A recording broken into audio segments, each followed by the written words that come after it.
This is the Lord of the Flies reference summary, pages 138 to 175. Alright, so this one's the Simon tragedy, start to finish, basically. It really is it is a up and a down. Towards the end, you see that in quite the literal sense. It's like a good versus bad, or a happy versus sad. It ends in an opposite kind of a thing at the end of the first part with the encounter with the beast, and then it goes on and it continues to be a tragedy, but it ends on the dark face instead of the happy face. It ends on the sad face, the angry or miserable face. So, the second of three tragic accidental deaths. It is the continuation of the story of Jack's pig hunt. So Jack was hunting and killed a pig and cut its head off and stuck it on a spike and said, "This is going to stay here as a offering to the beast. And anybody who kills a pig will always do this as an offering to the beast, and will stay away from its mountain, and it'll leave us alone." And then he leaves, and the flies have already become everywhere because he did some gutting of the pig nearby, and so the intestines and that sort of stuff have been dumped nearby now. So it's really, this whole area is gross. And as this boy who is having a brain bleed, Simon, he watches the process, and he sees it. And this is famous, of course. He sees the famous pig head on a stick. Everybody is used to seeing this from the Lord of the Flies. It represents the whole novel, it seems like, and he sees them leave, and he is having major medical issues. And it's when we look at the actual list of symptoms, it looks like it's probably a brain aneurysm. It's a bulge or ballooning in a blood vessel in the brain. It often looks like a berry hanging on a stem. And it was described like a pulse, right? And it was starting. A brain aneurysm can leak or rupture, causing bleeding into the brain, which is a hemorrhagic stroke. And that's something of a it's a loss of oxygenation because of the blood loss, but it's also all of the damage and the mess that's getting caused from the hemorrhaging. So it's just a terrible mess. Uh, let's see. A ruptured aneurysm quickly becomes life-threatening and requires prompt medical treatment. Um, and so it depends on what it is, and they've got the different symptoms of it: sudden extremely severe headache, nausea, vomiting, stiff neck, blurred double vision, sensitivity to light, seizure. He's had definitely seizure-like symptoms earlier. Drooping eyelid, loss of consciousness, and confusion. Okay, so that's what seems to. It's a pretty good description. To me, it lines up pretty well. Anyway, so has this conversation with the pig head on the stick. Um, and it starts talking to him. "There is no one here to help, only me, and I am the beast." It actually calls itself the beast, and it has a name now. It becomes the beast, right? And the beast reveals a little about human nature in vague language that invites interpretation, and the reader realizes that Jack, I don't remember Jack. Oh, don't forget all of our characters. The wicked and growing Roger, Piggy, the smart one, but his ideas and his ways are getting shunned by other people and other forces. Ralph's interested in going along with what Piggy wants to do. Simon, he realizes these guys are on the right side, and so do the twins. But these guys, Jack, Maurice, Roger, there's also a Robert over here. They don't they don't really participate in the whole responsibility thing, right? And then they usually have these two set up One's described as fair-haired, and I thought usually that it was Jack that was the fair-haired, and Ralph was not, but I don't know. And people have certainly artistic license. He's even got some of the face paint there. I like that one. All right. Jack is where the beast comes from. Jack is the creator. He sticks a pig head on the stick, and then it talks to him, and it has this long conversation, and he's like, but it comes from us. It comes from us. And at the end of the conversation, the pig head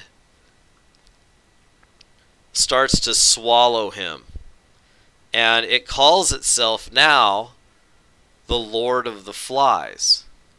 And when you look up the Lord of the Flies, there's a demon that's supposed to represent a lot of the darker, miserable states.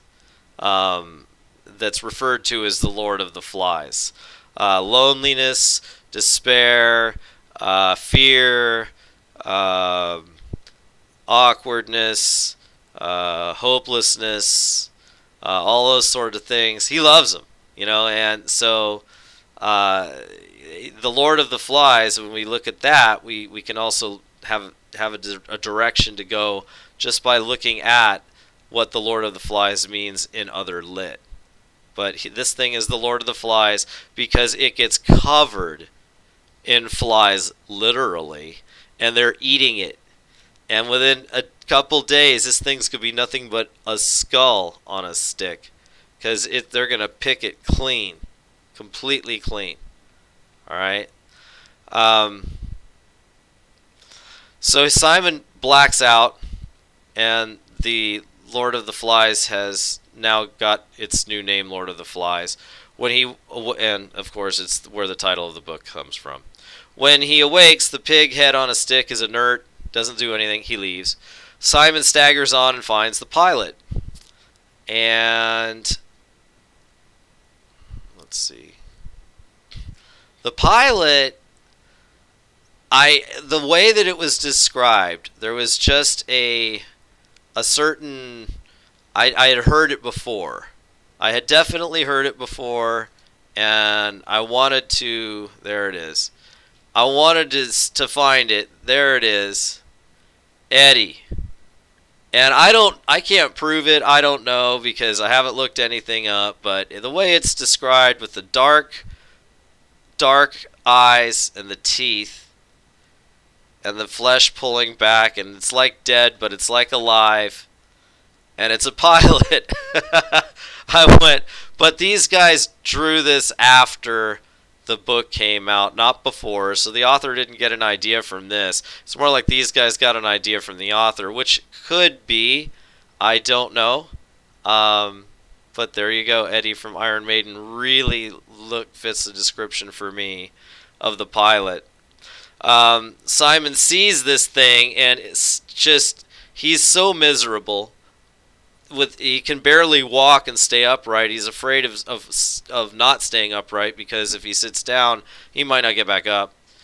He's so miserable he feels no fear. He recognizes it, untangles a few ropes, and moves on.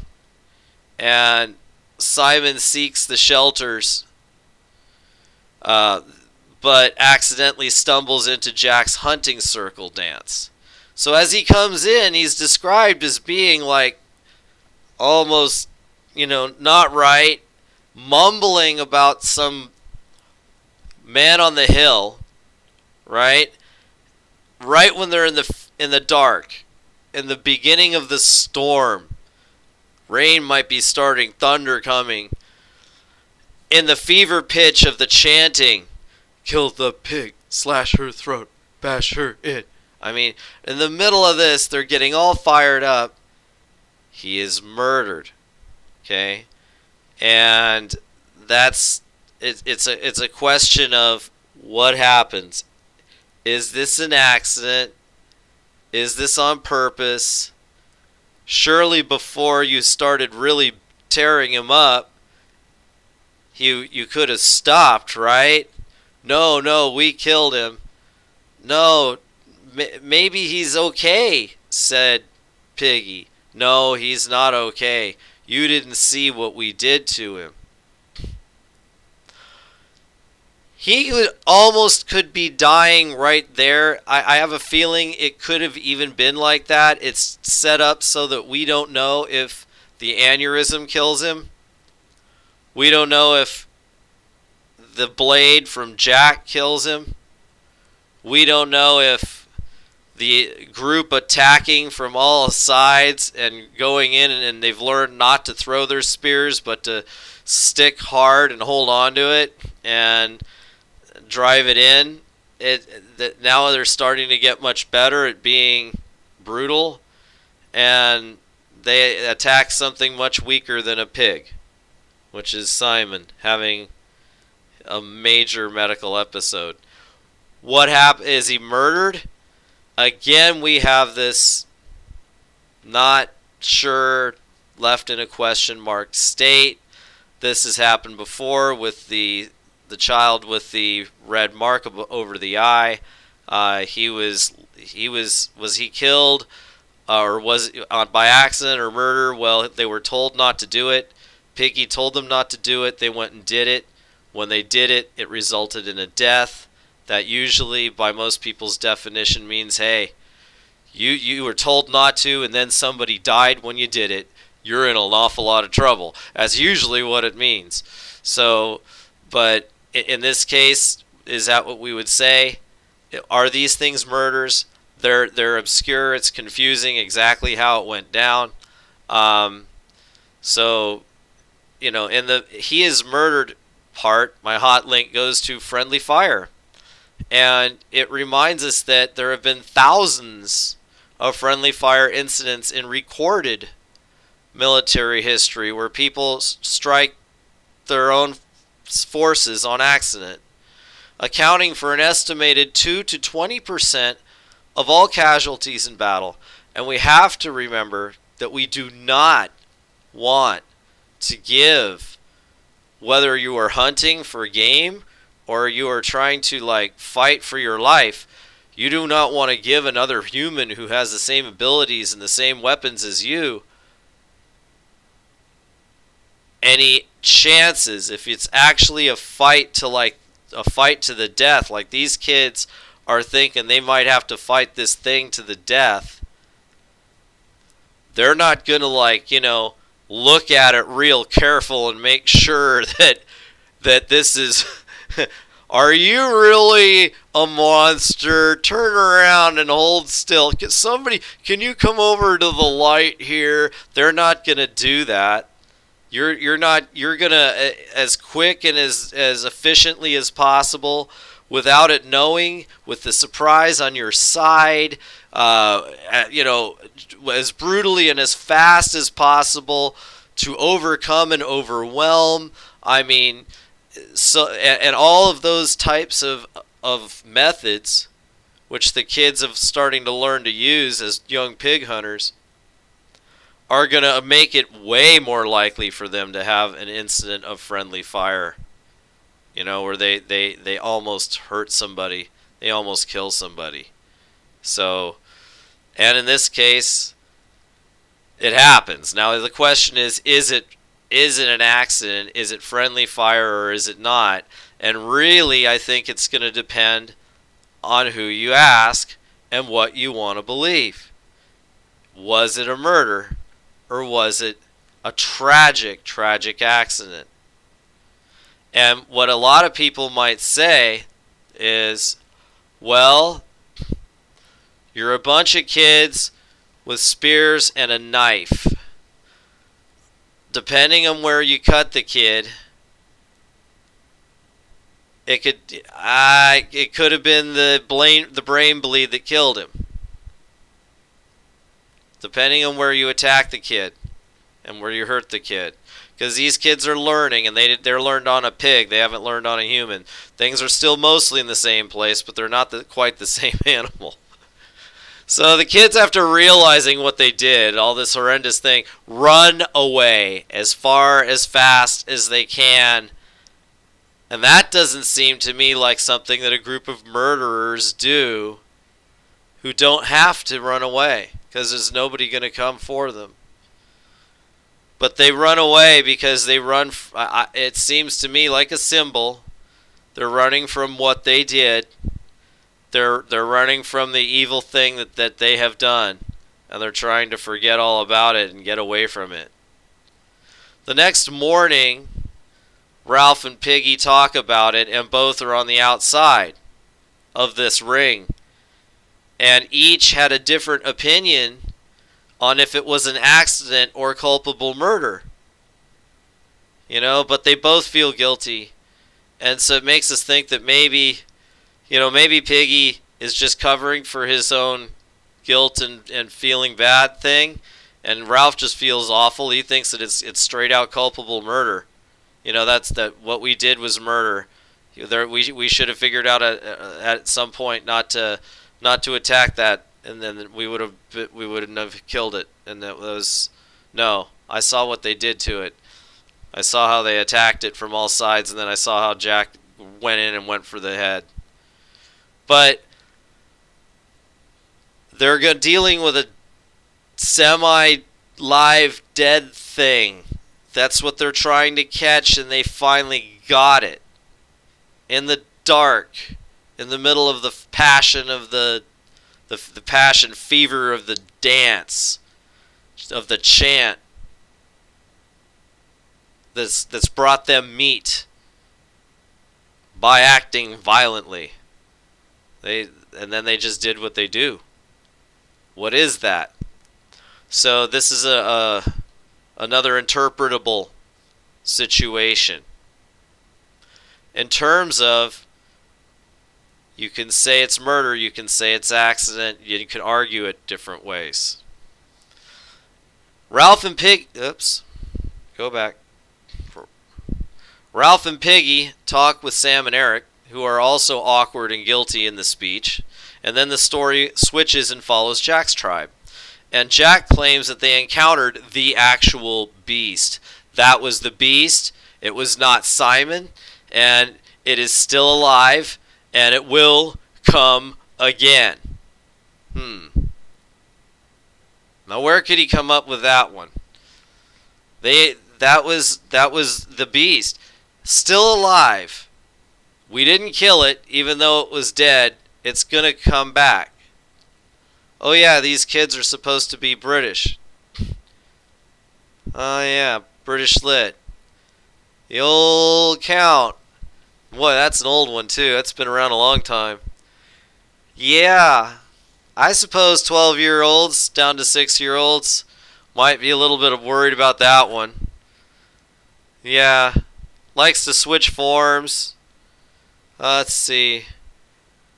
There's one of the ones that's superhuman strength and all the different things. Shape-shifting. Let's see. Take the form or voice of another person or animal. Interesting. Transmogrification. Transform into various nocturnal animals. Taking the form of a bat, swarm of bats, swarm of crows, wolf, panther, blah, blah. Yeah, it kind of sounds similar to, roughly, kind of loosely, could the kids be scared that, and Jack's playing on it, that, this thing has got the abilities of a basic abilities of a vampire, shapeshifter, whatever. It comes, it kills, and then if they say, well, Simon's disappeared. It came as Simon, but the real Simon's disappeared. How do you explain that, Jack? And Jack looks at you and says, well, you know what probably happened to Simon. He went off in the jungle and it got him. And then it became him. And that's what it's going to do. It's going to try and get somebody and then become them too. That's why we got to give it heads and stay away from the mountain. And he's going to feed off the fear. Jack will go hunting. No one else will be brave enough to go in there after it, right? He'll create a cult. Jack will go hunting. Some will stay behind to fix up and guard. Jack takes Roger and Maurice and raids the shelter. stealing Piggy's glasses. Now, this last part is the only action that that's happened. Most of the rest has been dialogue in this section. But he doesn't go steal the glasses in the night with a planned attack. He wants those glasses. He doesn't want them broken, so he goes in with the intention of making a distraction and a mess, which he does by going in and throwing a kick or a punch in the dark, and then letting him go crazy. And then he steps back and scuffles around, looking everywhere in every corner of the shelter, because it'll be in the corner. Piggy will hide it from people so they don't step on him in the night, accidentally going out being caught short. So, they'll definitely they'll just get it started, and then they'll look all around in the shelter to see if they can grab his glasses, and they do. So, in the morning, Ralph, Piggy, and the twins discuss their situation, and essentially, Piggy wants his glasses back, and Ralph wants the hunters to help keep the fire going because he realizes four can't do it. And Ralph and Piggy both want to confront Jack. The twins caution against it because Jack is different now that he wears a mask. He seems to be able to lie. See, he's a redheaded or blonde-headed kid, either one, with that light skin, so that if he told a lie, he would flush. He'd turn red, and everybody could tell he was telling a whopper. And then he'd get caught. He wears the mask. He tells a lie. No one can catch it. Okay? And it seems like he's taking advantage of nonverbal communication. I was mentioning earlier in class, some figures 70% with 30% from the words, but some place the impact at 93 and the words down lower, so they're guessing it's basically nonverbal communication is around 80% of our language when we're having a conversation with somebody using words. So nonverbal is huge. Gestures, facial expressions, context, topic, everything. It's giant. So he's got a way with his mask to change the way that people can communicate with him. And now he's going to make his own rules. He does not feel that he has to follow the rules of society. He creates his own rules. The twins want everyone to be armed with spears when they go because they don't trust him, and they're seriously like, no, man, I'm afraid of Ralph, of Jack, excuse me. So, wow, what an ending! And of course, my last slide, we've got one of the spears. When we get to the next piece, we're going to see this is all debatable because in certain defenses, they're going to say it's a bunch of kids playing stick wars against each other. And in other circles, it's going to be, no, there was great intention to cause bodily harm or maybe even take life. And it's got to be you've got to interpret what level things are happening at. And so there's so many possibilities for interpretation that this author gives us in this thing. He absolutely forces you to take a path and make interpretations.